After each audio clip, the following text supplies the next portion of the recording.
गुप्ता जी, मत्स्य उद्योग के president Shri L N Agarwal ji, Rotary Club के प्रेसिडेंट श्री धर्मेंद्र अग्रवाल जी, अलवर के जिला प्रमुख श्री बलवीर छिल्लर जी, यहाँ उपस्थित भारतीय जनता पार्टी अलवर के हमारे जिलाध्यक्ष श्री अशोक गुप्ता जी, भाई संजय नरूका जी, श्री जयराम जाटव जी, सैनी जी, उपस्थित सभी महानुभावों, भाइयों और बहनों, सबसे पहले तो मैं मत्स्य इंडस्ट्रियल एरिया और लघु उद्योग भारती अलवर को विशेष रूप से धन्यवाद देना चाहूँगा कि उन्होंने आज एक जो विशिष्ट कार्यक्रम किया है, एक पेड़ माँ के नाम। हम सब इस धरती पे आए हैं तो धरती पे हमें लाने वाली हमारी माँ है, और न माँ हमसे कभी कुछ मांगती है, न प्रकृति हमसे कभी कुछ मांगती है।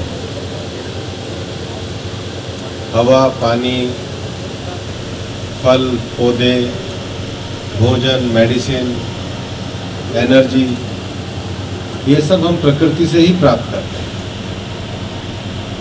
अभी भी इंडस्ट्री में एल्यूमिनियम की पैकेजिंग तो बनती है, पर फूड आइटम नहीं बनती है।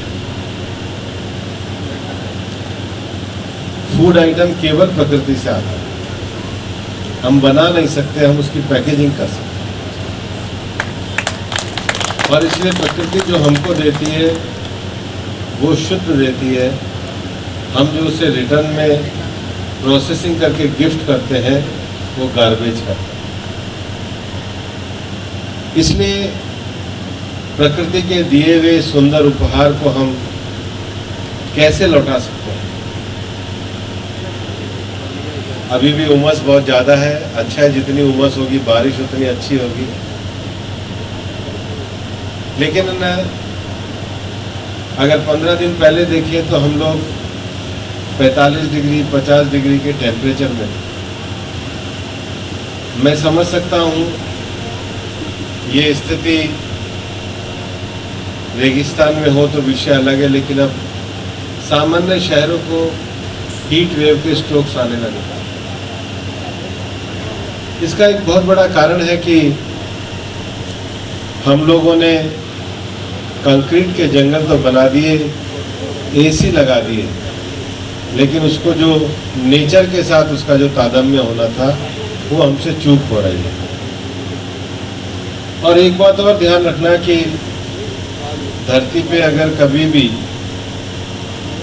केवल मनुष्य ही रहे, कोई भी चिड़िया पक्षी ना रहे, तो आपको ये धरती सूनी लगने लगेगी। प्रकृति केवल हमारे लिए भोजन नहीं देती, पक्षियों के लिए भी देती। ये प्रकृति पूरे संसार से मिलकर के बनती है, और इसलिए जब माँ हमको जन्म देती है तो हमारी जिम्मेदारी है कि धरती को माँ मानते हुए धरती को भी अपने जीवन में अपनी माँ की स्मृति में एक उपहार दे, और उस कार्यक्रम का नाम है एक पेड़ माँ के नाम। हर साल हम लोग पेड़ बहुत लगाते हैं, लेकिन क्या हम उन पेड़ों को संभाल पाते हैं? हम अपने कपड़ों को संभाल के रखते हैं, हम अपने से जुड़ी हुई हर चीज़ को संभाल के रखते हैं। बीपी हो जाए तो गोली को संभाल के रखते हैं, डायबिटीज हो जाए तो इंसुलिन को संभाल के रखते हैं, लेकिन धरती के तापमान और धरती की डायबिटीज को जो बिगाड़ रहे हैं, उसके लिए जो एक पेड़ हम लगा के रख रहे हैं, क्या हम उसको संभाल के रखते हैं? और इसलिए हमने एक पेड़ माँ के अभियान नाम से इसलिए शुरू किया है कि माँ की स्मृति पे जो प्रकृति के को हम पेड़ देना चाहते हैं उसको संभालें। और मैं कहना चाहता हूँ कि लघु उद्योग भारती भी परिवारों को प्रोत्साहित करें, एक क्षेत्र लें और वहाँ पर महीने में, 2 महीने में, 3 महीने में एक बार जरूर जाए, परिवार का कोई सदस्य जरूर जाए, और अपने पेड़ को संभाल के आए। एक क्षेत्र को चिन्हित करिए और ये जो छोटा सा योगदान है ये प्रकृति के लिहाज से बहुत बड़ा योगदान होगा। राजस्थान में जो नया बजट आया है उसमें अलवर में बायोलॉजिकल पार्क के लिए एक 25 करोड़ रुपए की मंजूरी दी गई है और आज हमने उस जगह को देखा भी। हमारे मन में है कि केवल बायोलॉजिकल पार्क में कुछ पेड़ लग जाए, ऐसा नहीं होना चाहिए। बच्चे जाएं तो उनको बॉटनी की जानकारी, बर्ड्स की जानकारी, औषध की जानकारी, जो जो प्रकृति के साथ जुड़ी हुई चीजें हैं उसकी पूरी जानकारी मिलनी चाहिए। और इसलिए अलवर में अभी हम लोगों ने नगर वन को भी मंजूरी दी है, जो डिग्रेडेड एरिया है उसको भी मंजूरी दी है। हम जानते हैं कि अलवर के क्षेत्र से 2 नदियां निकलती हैं। थानागाजी से होते हुए रूपारेल नदी आती है और सीकर के पहाड़ों से निकलकर साबी नदी आती है। हमारा ये एक मन था कि दोनों नदियों का रिजुविनेशन हो और इसलिए साबी के लिए प्रोजेक्ट तो बना है, पर अभी बजट में उसके डीपीआर के लिए भी पैसा दिए गए हैं। और मेरा ये मानना है कि अलवर के सभी गांव हमारे साथ जुड़ कर के साबी के रिजुविनेशन के लिए काम करें ताकि हमारी धरती का पानी सुरक्षित हो। ऐसे ही विषय साबी के साथ है। जब ईआरसीपी योजना बनी थी तो ईआरसीपी योजना में ऐसा विषय नहीं आता था कि ईआरसीपी का जो पानी लाएंगे वो अलवर का जो दूसरा क्षेत्र है उसमें कैसे लेकर के जाएंगे। लेकिन अब जो राजस्थान सरकार ने जिन बांधों को जोड़ने का काम किया है, हमारे बहरोड, मुंडावर, किशनगढ़ की जो वाटर टेबल है उसका भी रिचार्ज करना ये अब उसमें स्वीकार किया। और इसलिए राजस्थान सरकार ने 6,000 करोड़ रुपए के लगभग 5,374 करोड़ की राशि इस पेयजल को उपलब्ध कराई है, जिसमें अलवर और अलवर के साथ कोटपुतली, बहरोड, खैरतल, तिजारा इसको भी देने का काम किया जाएगा। अलवर में जो पानी आता है, मैं ये चाहता हूं कि लघु उद्योग भारती और इंडस्ट्रियल एसोसिएशन भी एक बार ब्रेन स्टॉर्मिंग करे। यहाँ पर हम लोगों ने एनकेप में पैसा दिया। आज जब मैंने रिव्यू लिया तो पता लगा एनकेप में अभी पूरा पैसा खर्च नहीं कर पाए। हम चाहते हैं एनकेप के पैसे का अलवर में जो हम वेस्ट मैनेजमेंट प्लांट लाना चाहते हैं, सॉलिड वेस्ट मैनेजमेंट का प्लांट लाना चाहते हैं, उसमें वो पैसा पर्याप्त खर्चा हो। यहाँ पॉल्यूशन वाले बैठे हैं, मैं उनको निर्देश भी देता हूँ कि मुझे एक हफ्ते में इंडस्ट्री के साथ बैठकर विशेष रूप से बगड़ तिराया और में जो हमारा पूरे अलवर में जो वेस्ट मैनेजमेंट प्लान है उसके लिए कोई अच्छा इनोवेटिव आइडिया आना चाहिए। अलवर में जो एसटीपी का पानी आता है, जो हमने उसकी व्यवस्था करी है, हम ये चाहते हैं कि उस पानी का उपयोग यहाँ के पार्कों और पेड़ों के लिए हो। इंडस्ट्री को भी भूजल पर निर्भर न रहकर बल्कि जो रिफाइंड पानी है, जो प्रोसेस्ड पानी है, उसको आधार पे इंडस्ट्री को सही सप्लाई करनी चाहिए। उसके सुझाव आप हमको दीजिए, क्योंकि आप वाटर पे जितना आप भूजल पे निर्भर होंगे उतना पेयजल के संकट की जो बढ़ती हुई डिमांड है उसको पूरा करने में हमारे को चुनौती रहेगी। हम उसमें भी आपके साथ मिलकर के काम करना चाहते हैं।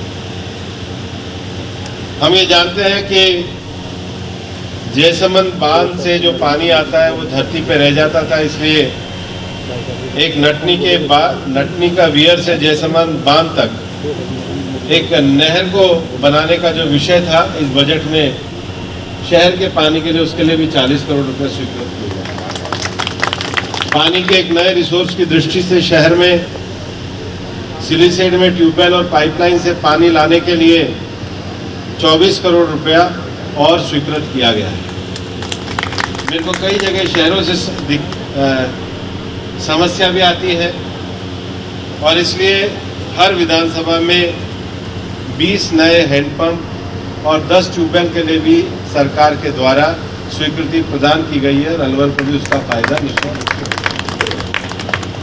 लेकिन जो मेन विषय है पानी को रिचार्ज करने के लिए रूपारेल का जो रिजुवेनेशन है उसमें आपकी जरूरत भी पड़ेगी।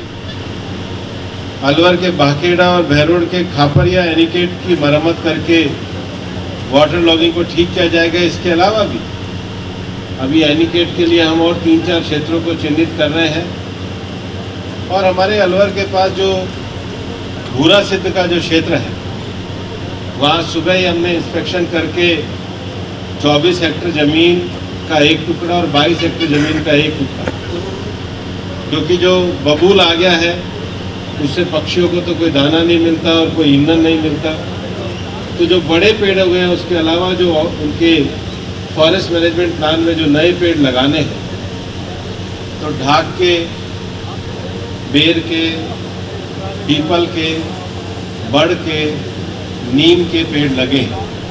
ऐसे उस 24 हेक्टेयर में हमने चिन्हित किया है।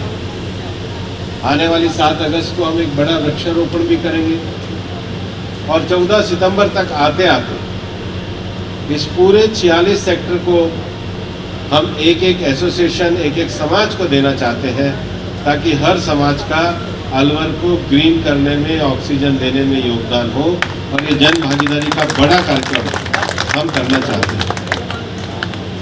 जिले में इंडस्ट्री की दृष्टि से नई चुनौतियां हैं और इसलिए अलवर में 18 तो सरकारी ITI है, 150 जो है प्राइवेट ITI है। हम उनके साथ मिलकर के भी कार्य करना चाहते हैं, पर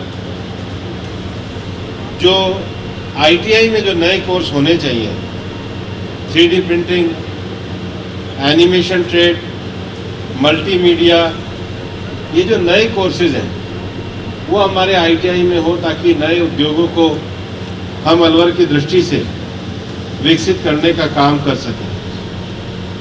इस बार हमारा ये मानना है कि सोलार क्षेत्र के में PM सूर्य बिजली घर योजना को आगे बढ़ाने का काम इस बजट में भी कहा गया और ये प्रधानमंत्री नरेंद्र मोदी जी का भी एक पूरा विजन है।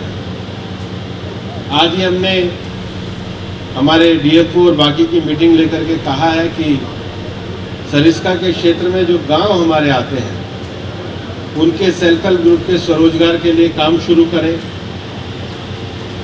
उसकी ट्रेनिंग और उसके विषयों के लिए काम शुरू करें। सरिस्का में 3 बड़े विषय हैं। पहला विषय, मेरे पास आपके भी ज्ञापन आते रहते हैं, वो क्रिटिकल हैबिटेट का जो एरिया डिफाइन किया है उसको लेकर के विषय है। आप लोगों के साथ मेरी मीटिंग भी हुई है और उसके बाद सुप्रीम कोर्ट को भी अप्रोच किया है, एम्पावर्ड कमेटी को भी अप्रोच किया है। मैं मानता हूं कि उस विषय को हम जल्दी समाधान की दिशा में लेकर के जाएंगे, न्यायिक तरीके से लेकर के जाएंगे। दूसरा इशू जो है, सरिस्का में एक जो रेवेन्यू लैंड है उसका वापस से सर्वे होना है, उसके कारण भी कुछ गांव परेशान हैं। उनका भी ऑर्डर NGT का है। मेरे को लगता है हम उसमें भी सक्षम कदम उठा करके उनको राहत देने का काम करेंगे। तीसरा विषय सरिस्का के एलिवेटेड रोड का है। हम इस पर एक व्यापक कंसल्टेशन कर रहे हैं। इसको एक तरीके से सैद्धांतिक तो स्वीकृति मिल चुकी है, लेकिन एंट्री पॉइंट पे जो हमारे गांव के रोजगार हैं उनको भी जोड़ते हुए हम इसको कैसे करें, हम सबकी सहमति के साथ उस कार्य को भी लेकर के कर रहे हैं और शीघ्र ही उस कार्य को पूरा करने का काम हम करने जाएंगे। और इसलिए कोई कुछ भी कहे, सरिस्का में और सरिस्का के माध्यम से हम लोग यहाँ के टूरिज़्म को और टूरिज़्म के साथ ही साथ यहाँ के नेचर को, दोनों को बचा करके रखने का काम हम लोग करने जा रहे हैं। मैं आपको ये विश्वास दिलाना चाहता हूँ कि केवल अलवर ही नहीं, अलवर के आसपास के क्षेत्रों में भी बजट में काफ़ी विषय आया है। राजस्थान में क्या देश में पहली बार हुआ है कि बजट रखने के बाद सरकार के द्वारा सचिव स्तर का पहली बार बजट की मॉनिटरिंग ठीक से उसके लिए एक पूरा रिव्यू हुआ। और आज मंत्री स्तर का था, हमारे संजय जी थे, जनप्रतिनिधि हम भी थे, और हमने पूरे विषय की ऐसे समीक्षा करी है कि सरकार की बजट सही समय पर आकर अलवर के विकास कार्यों में लग सके, उसके लिए हम काम करना चाहते हैं।